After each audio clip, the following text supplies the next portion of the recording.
अस्सलाम वालेकुम नाज़रीन, मैं वक़ार अहमद और आप देख रहे हैं माइंड मैटर्स। आज हमने बात करनी है वाइल्ड जो हमारी लाइफ है उसको किस हद तक ख़तरा है। और कामरान सलीम जो है वाइल्ड फोटोग्राफर हैं, उन्होंने बहुत खूबसूरत तस्वीर खींची हैं परिंदों से ले के स्नो लेपर्ड और रीछों के हवाले से जो देवसाई में है, इनकी कमाल तस्वीर हैं।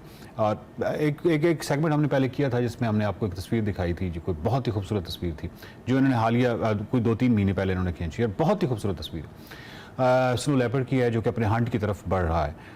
हम जब भी वाइल्ड लाइफ के वाले से बात करते हैं तो हम कहते हैं कि पाकिस्तान में कुछ सक्सेस स्टोरीज तो हैं और हम उन पर फ़ख्र भी करते हैं, जिस तरह मार्खोर है, स्नो लेपर्ड है या देवसाई बेयर है, उसमें हम कहते हैं कि नहीं, क्योंकि कम्युनिटी का उसमें बहुत अच्छा किरदार रहा है और जिसकी वजह से हम उसको बचाने में कामयाब हुए हैं और बजा तौर पे हम फ़ख्र भी करते हैं। लेकिन इसका मतलब ये बिल्कुल भी नहीं है कि उनको बिल्कुल अब वो ख़तरे से बाहर हो गए हैं। हो सकता है कि वो अभी भी ख़तरे में हों और हम किसी गलत फहमी में हों और उनकी तादाद उस तरह ना बढ़ रही हो जिस तरह की बढ़ रही है। कामरान सलीम से बेहतर हमें कौन बता सकता है। और मेरा सवाल, बहुत शुक्रिया कामरान भाई, मेरा सवाल आपसे ये है कि जो स्नो लेपर्ड है इसकी तादाद पहले और अब क्या इसमें कोई फ़र्क आया है और क्या अभी भी इसको कोई ख़तरा है? जी, पहले से तो बहुत बेहतर है। इसलिए कि कुछ NGOs ने पिछले को 15-20 साल से काम कर रहे थे, उन्होंने लोकल कम्युनिटी को अवेयर किया और उनको बताया कि इसमें आपका भी फ़ायदा है। फ़ायदा इस सूरत में कि टूरिस्ट ज़्यादा आएंगे उनको देखने के लिए, या फोटोग्राफर्स जैसे इंटरनेशनली भी अब काफ़ी लोग हुंजराब आ रहे हैं, टीम्स पूरे एक साल के लिए वहाँ के जो लोग ये आपको साइटिंग करवाते हैं तो वो उनकी बुकिंग होती है। मेन जो इसके ज़्यादा जिसमें चांसेस होते हैं जैसे विंटर में, तो उनके पास वो पूरा पैक होता है कि कोई ना कोई उनके पास ग्रुप आ रहा है, ठीक है, वो काम कर रहे हैं। तो उस पॉइंट ऑफ व्यू से यहाँ पे उनको फ़ायदा लोकल कम्युनिटी को जब बताया गया, फिर उसके जो ट्रैफिक हंटिंग वो करवा रहे हैं उसके वो तकरीबन 70-80% लोकल कम्युनिटी को पैसे मिलते हैं, 20% वो गवर्नमेंट ऑफ पाकिस्तान को मिलेंगे। तो उस हवाले से जब अवेयरनेस क्रिएट हुई, वहाँ पे नंबर्स ऑफ आईबैक्स या मारहोर बढ़े। ठीक है, उनके बढ़ने से ये हुआ कि जो एक फूड चेन है वो बहाल हुई। अब स्नो लेपर्ड के लिए खाने के लिए अगर कुछ नहीं होगा तो वो तो मादूम हो जाएगा, वो खत्म हो जाएगा। तो इस पॉइंट ऑफ व्यू से तो बड़ा है, लेकिन अभी भी काफ़ी चीज़ें हैं जिन पे हमें कुछ काम करना पड़ेगा। ठीक है, उनमें जैसे विलेजर्स हैं, वो इस पॉइंट ऑफ व्यू से उनको गुस्सा आता है कि जी उनकी बकरियों पे अटैक किया, बकरियां मार दी या यॉक मार दी। जैसे हम अभी वहाँ पे मौजूद थे तो कुछ 16-17 बकरियां, वो नीचे एक गाँव है मोरहोन के पास, तो वहाँ पे उन्होंने वो मार दी। फिर वो चपुरसा के इलाके में वहाँ पे उन्होंने इसने कुछ बकरियां मार दी। तो जैसे जैसे इनके हम नंबर ऑफ आईबैक्स बढ़ाते जाएंगे ना, तो ये इसके लोकल अटैक्स कम हो जाएंगे। लेकिन जब लोकल अटैक करता है तो लोग गुस्से में इसको मार देते हैं। अच्छा, उसमें वहाँ पे अवेयरनेस NGOs करवा रही है कि आप अपने जो मवेशी खाने हैं उनको एक जाल से ढक दे, ठीक है, ताकि वो अंदर ना आ सके। तो वो काफ़ी काम कर रहे हैं, उसमें अभी काम होने वाला है। उसमें कुछ लोकली उसमें प्रॉब्लम्स हैं, या जहाँ से फंड आ रहा है वहाँ से कुछ प्रॉब्लम्स हैं, कुछ टेक्निकली इश्यूज़ हैं। फिर उसके बाद जब ये गुस्से में अपने मवेशी को मरता हुआ देखते हैं तो उसके बाद विलेजर्स उसी मरे हुए मवेशी के ऊपर वो पॉइजनिंग करते हैं। वो सबसे ताकि वो वापस आए और ताकि वो वापस आए और उसको खाए और मर जाए।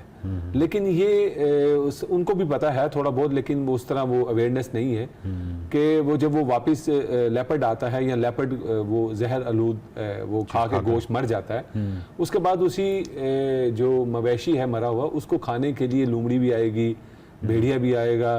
अच्छा, उसके बाद वहाँ पे वो लेमर गायर आएगा, आपके वो जो वल्चर हैं वो आएंगे। तो ये पूरी जो एक चेन में सारे चीजें हैं ये सारी वहाँ पे मरती हैं। फिर इवन वो अगर वो स्नो लेपर्ड भी मर जाएगा तो उसको खाने के लिए कोई ना कोई तो आएगा ना। तो ये सबसे ज्यादा खतरनाक सूरत हाल है पॉइजनिंग की। तो उस हवाले से वहाँ पे कुछ लोग लोकल कम्युनिटी में काम भी कर रहे हैं कि पॉइजनिंग ना करें लोग। तो ये इस हवाले से हमें वो जो वहाँ पे वो एक लोकल इंतज़ामिया है, यानी गिलगित बल्तिस्तान की सतह पे, उसको भी काम करने की ज़रूरत है। सिर्फ कुछ NGOs हैं जो वो कुछ काम कर रही हैं।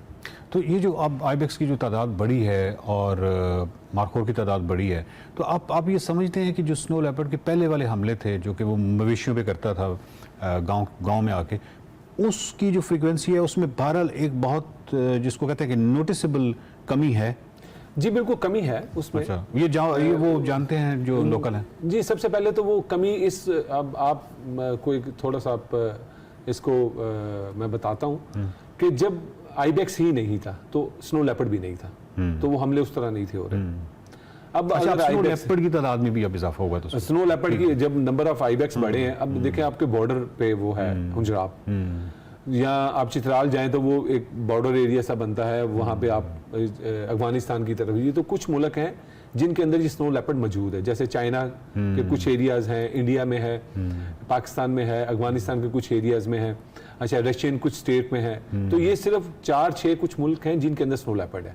अगर यहाँ पे नंबर ऑफ आईबेक्स बढ़ेंगे, ब्लू शीप बढ़ेगी या दूसरे इस तरह के चौपाए बढ़ेंगे, तो वो उस तरफ से इस तरफ भी आएगा, ज़रूर आएगा।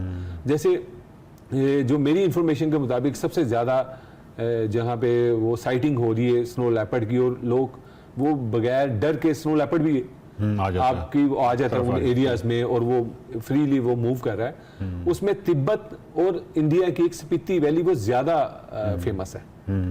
उसमें उन जगहों पे इजीली साइटिंग हो रही है बजाय हमारे, यानी यहाँ पे हमारे जो स्नो लेपर्ड है उसको अभी भी कुछ खतरात हैं, जैसे कुछ शिकारी हैं उसकी खाल बेचने के लिए उसको मारेंगे, या कुछ विलेजर्स हैं अपने मवेशियों को मारने के बदले में उसको मारेंगे, पॉइजनिंग करेंगे।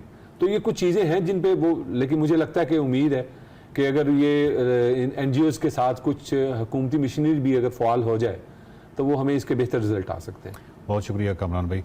नाज़रीन, बात ये है कि जब हम सूंस केसर में गए, उछाली लेक पे गए, झील पे गए, हमें मालूम था कि, और हमें बताया गया कि यहाँ पे शिकार पे पाबंदी है, और कोई भी बंदा जो है वो अगर उस झील पे जाए या किसी भी जगह पे जाए जहाँ पे परिंदे जो हैं वो खौफजदा हों, और जैसे ही आप जाएं तो परिंदे खौफ की वजह से आपके साथ एक ख़ास डिस्टेंस रखते हों और उड़ जाते हों, तो इसका मतलब ये है कि फिर शिकार पे पाबंदी अपनी जगह पे है, लेकिन उसकी वायलेशन हो रही है, क्योंकि जानवर जब डरता है तो ये सबसे बड़ा स्केल है ये जानने का कि उस इलाके में उसको कितना ख़तरा है।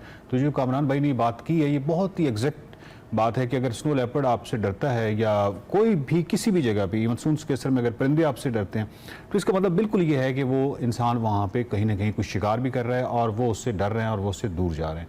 और इसी स्केल को अगर हम देखें और इसी स्केल को अगर हुकूमती जिस तरह मुख्तलिफ इदारे हैं या NGOs हैं इसी स्केल को अपनाएं, तो उसके बाद हमारा टारगेट ये हो, हमारा जो एक्चुअली जो टारगेट है वो ये हो कि किसी भी जगह पे वो परिंदे या जानवर वो किसी सूरत में भी हमसे डरने नहीं चाहिए, इंसान से डरने नहीं चाहिए।